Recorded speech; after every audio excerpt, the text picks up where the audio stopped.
Assalamualaikum warahmatullahi wabarakatuh. Halo anak-anak semua, bagaimana nih kabarnya? Alhamdulillah ya, kita dapat bertemu kembali di pertemuan pembelajaran pada hari ini. Kemarin itu tanggal merah loh, kira-kira itu diperingati sebagai hari apa ya kemarin? Boleh yang tahu boleh ditulis di kolom komentar. Oh ya anak-anak, alangkah baiknya sebelum pembelajaran kita mulai, kita mengucap basmalah bersama-sama. Bismillahirrahmanirrahim. Nah, sebelum pembelajaran tadi dimulai, Ibu sudah menginfokan anak-anak untuk menghafal lagu-lagu wajib bersama ya. Nah, nanti pada pertemuan offline kita bisa menyanyikan lagu-lagu wajib bersama. Hari ini Ibu tidak menyebutkan absen satu persatu, tapi anak-anak boleh mengetik di kolom komentar namanya ya, agar Ibu tahu siapa saja yang hadir pada pembelajaran kali ini. Nah, pada kali ini Ibu akan memberitahu tujuan pembelajaran pada hari ini. Tujuan pembelajaran pada hari ini yaitu peserta didik mampu menyajikan hasil identifikasi sikap menghormati, menjaga, dan melestarikan keberagaman budaya dengan baik dan benar. Nah, membahas keberagaman nih, sebelumnya Ibu mau tanya, anak-anak memiliki teman yang berbeda agama ataupun budaya ataupun suku di teman sekelasnya? Boleh diketik di kolom komentar ya kalau ada. Nah, Ibu juga mau tanya, kira-kira kalau kalian ngobrol bareng nih, itu pada menggunakan bahasa apa ya? Apalagi kan suka banyak ya dari suku-suku yang berbeda, memiliki bahasa berbeda. Tapi anak-anak menggunakan bahasa apa sih? Boleh ditulis di kolom komentar ya. Ibu juga mau tanya nih satu lagi, kira-kira jika kita melihat teman yang berbeda agama sedang beribadah, sikap kita sebaiknya bagaimana ya? Boleh ditulis ya di kolom komentar. Ibu punya beberapa macam gambar yang berbeda-beda nih, mulai dari rumah adat, tempat beribadah, ataupun suku-suku yang ada di Indonesia.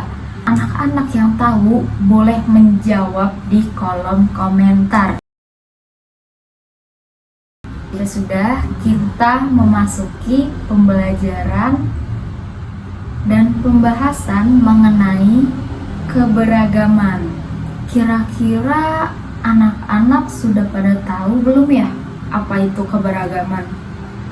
Dan apakah anak-anak sudah mengenal berbagai macam keberagaman yang ada di Indonesia?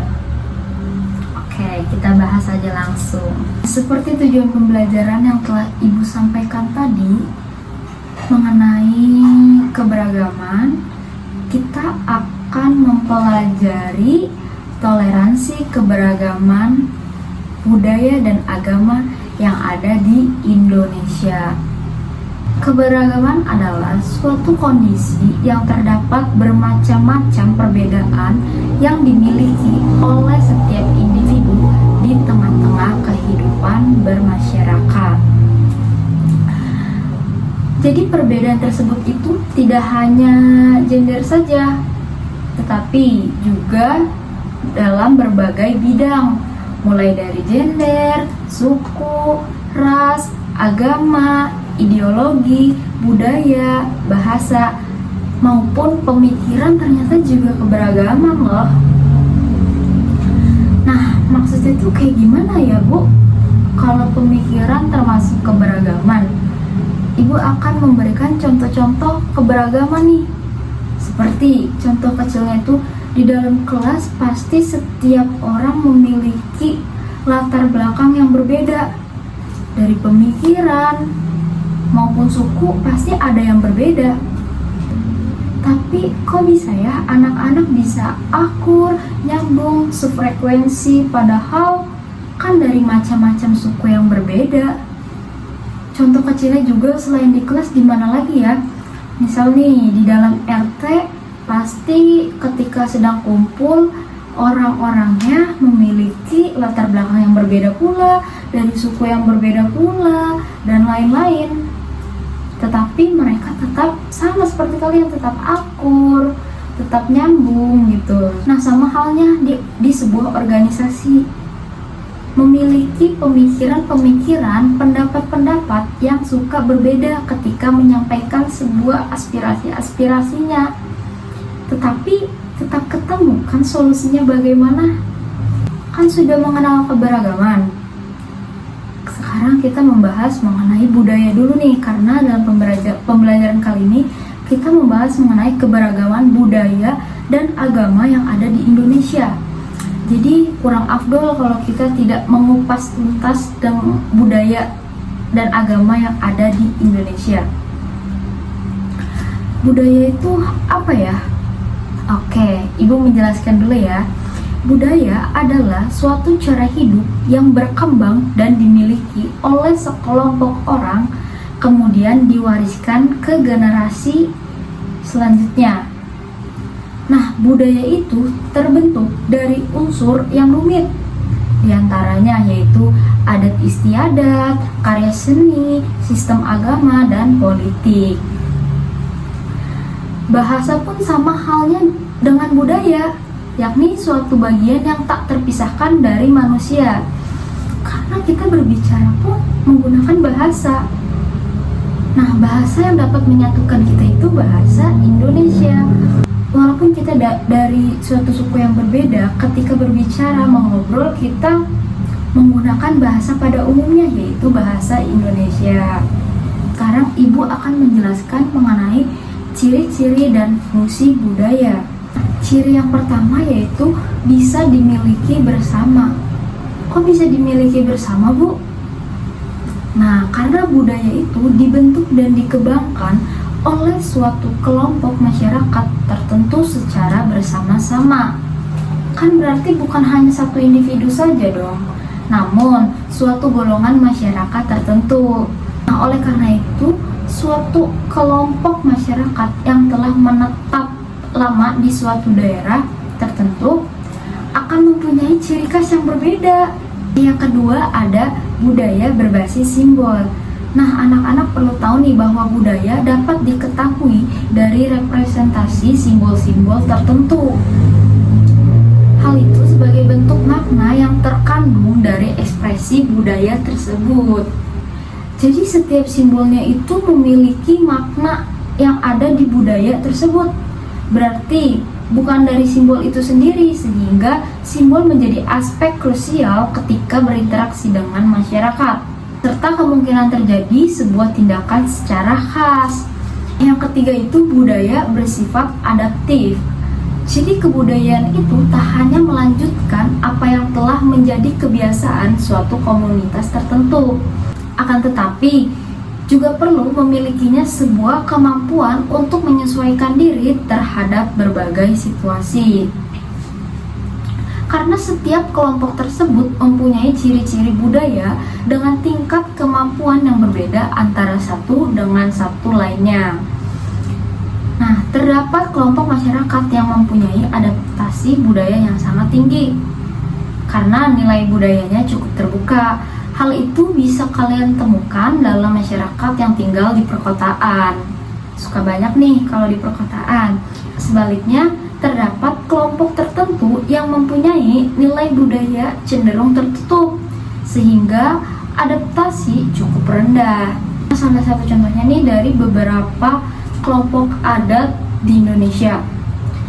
Masyarakat tersebut itu masih suka mempertahankan keasliannya di tengah perubahan sosial yang cukup signifikan. Biasanya di pedalaman-pedalaman yang masih kental. Keempat nih, ada budaya dipelajari dan diwariskan. Kebudayaan menjadi salah satu proses interaksi yang bisa dipelajari dan diwariskan. Lewat proses itulah penyampaian ciri-ciri budaya dari masyarakat kepada berbagai individu dapat dilakukan. Budaya menjadi salah satu hal yang tak dapat ditinggalkan begitu saja, karena cirinya yakni diwariskan dan dilestarikan. Selanjutnya Ibu akan membahas mengenai fungsi budaya. Nah, yang pertama ada sebagai identitas. Budaya merupakan identitas yang menunjukkan pada peradaban suatu masyarakat maupun sebuah negara. Nah, identitas tersebut nih yang membedakan antara bangsa atau kelompok masyarakat satu dengan lainnya. Fungsi budaya yang kedua yaitu sebagai batas. Maksudnya itu bahwa budaya bisa menjadi penentu batas-batas yang menciptakan adanya perbedaan antara kelompok masyarakat atau bangsa satu dengan kelompok atau bangsa lain. Adanya budaya itulah membuat sebuah negara menjadi unik atau khas. Fungsi yang ketiga yaitu pembentuk perilaku dan sikap. Budaya itu merupakan wujud dari struktur sosial yang berasal dari gagasan manusia dan pemikiran. Keempat adalah sebagai komitmen. Adanya budaya dalam kelompok masyarakat berfungsi sebagai sebuah komitmen. Itu artinya bahwa terdapat budaya yang akan memfasilitasi adanya komitmen atas suatu hal dalam kelompok masyarakat yang bernilai lebih besar dari kepentingan masing-masing individu. Yang kelima itu sebagai media komunikasi. Yang telah Ibu jelaskan tadi, di dalam budaya terdapat bahasa, baik berupa bahasa lisan maupun tulisan, yang merupakan sebuah sarana komunikasi bagi manusia. Hal itulah yang menjadi fungsi dari budaya, yaitu sebagai media komunikasi.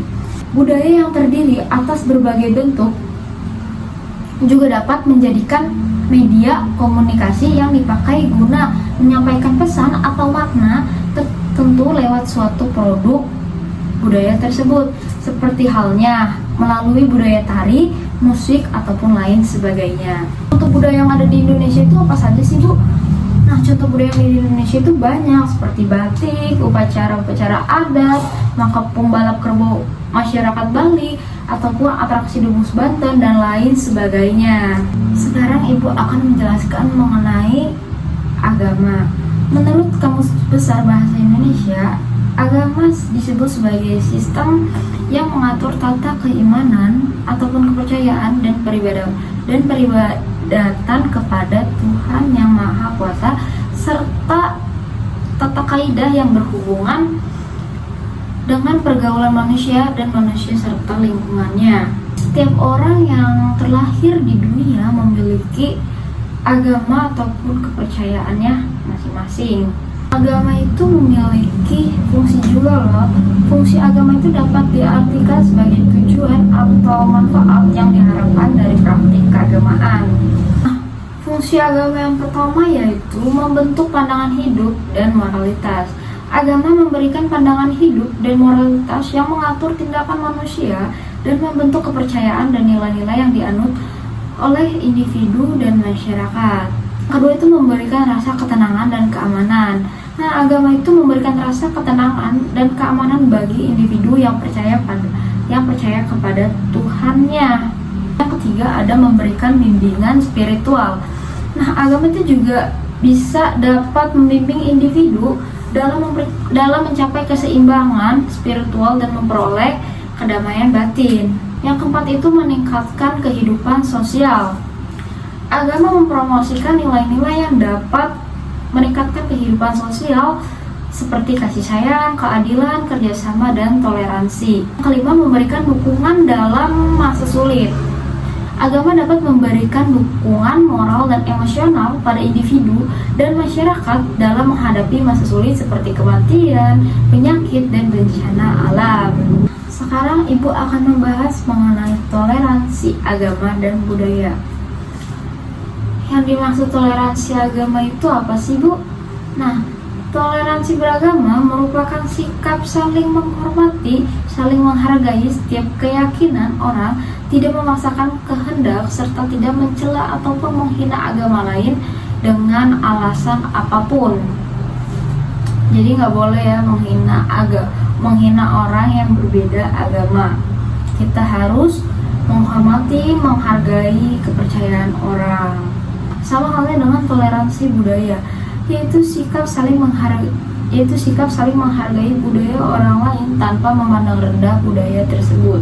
Dengan dijelaskan mengenai toleransi agama dan toleransi budaya, sama saja kita tuh harus menghargai, menghormati agama, budaya, suku, ras, dan lain sebagainya yang berbeda.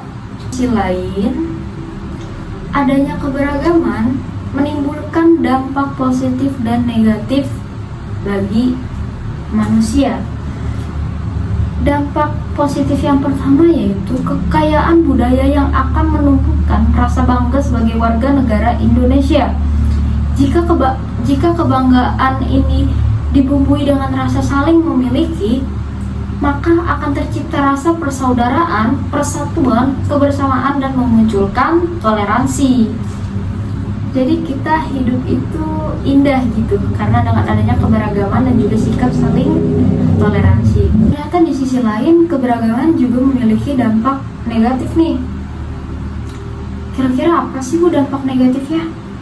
Yaitu kemungkinan timbulnya konflik yang terjadi karena ketidakpuasan atau kesenjangan yang terjadi di antara suku, etnis, budaya, maupun agama. Selain itu, ada juga kecenderungan dominasi dari kelompok tertentu. Nah, dominasi ini tuh sering muncul gitu karena kelompok tersebut itu merasa jumlahnya itu lebih banyak ataupun lebih kaya, sehingga mereka tuh merasa lebih berhak gitu, lebih berkuasa untuk kelompok lainnya. Sekarang Ibu akan membentuk kelompok yang terdiri dari 5 ataupun 4 orang untuk mengidentifikasi berbagai macam masalah yang ada di lingkungan kita nih. Kira-kira masalah-masalah apa saja ya yang umumnya sering terjadi? Kita nggak usah jauh-jauh gitu membahasnya. Yang terjadi di kalangan anak-anak sekarang lah. Anak-anak boleh bergabung gitu ke breakout rooms kelompoknya masing-masing. Nanti Ibu akan mengecek atau membimbing kalian untuk menanyakan progres dari hasil identifikasi kalian gitu. Boleh ditanyakan ke Ibu nanti yang kurang ngertinya. Tapi jangan lupa anak-anak harus berusaha terlebih dahulu. Jika tidak tahu boleh bertanya dengan sesama kelompoknya gitu ya. Boleh mendiskusikan bareng. Setelah itu, anak-anak dapat mempresentasikan hasilnya di Zoom. Kita balik lagi ke ruang Zoom biasa untuk mempresentasikan hasil identifikasi keberagaman yang telah kalian selidiki gitu. Nanti masing-masing kelompok akan menunjukkan hasilnya. Kelompok yang lain dapat menanggapi, setelah selesai dapat menanggapi ataupun memberikan saran gitu kepada teman-temannya. Nanti Ibu juga akan memberikan sebuah LKPD kepada kalian untuk dikerjakan secara berkelompok, didiskusikan secara bersama-sama. Nanti boleh hasil LKPD-nya di share screen gitu ya, di teman-temannya ditunjukkan hasilnya itu bagaimana. Ibu berharap kepada anak-anak untuk dapat mengisi jawaban-jawaban dengan tepat gitu ya, dan juga sesuai. Ibu mengucapkan terima kasih banyak kepada anak-anak semua yang mengikuti pembelajaran pada hari ini dengan serius, tenang, santai, dan juga enjoy lah gitu ya. Ibu sangat mengapresiasi kalian gitu dengan segala progres yang telah kalian jalankan, kalian lakukan dengan baik. Oke anak-anak semua, pembelajaran hari ini kita cukupkan saja. Kita tutup dengan hamdalah bersama-sama. Alhamdulillahirabbil alamin. Sampai bertemu di pertemuan berikutnya. Bye bye, see you.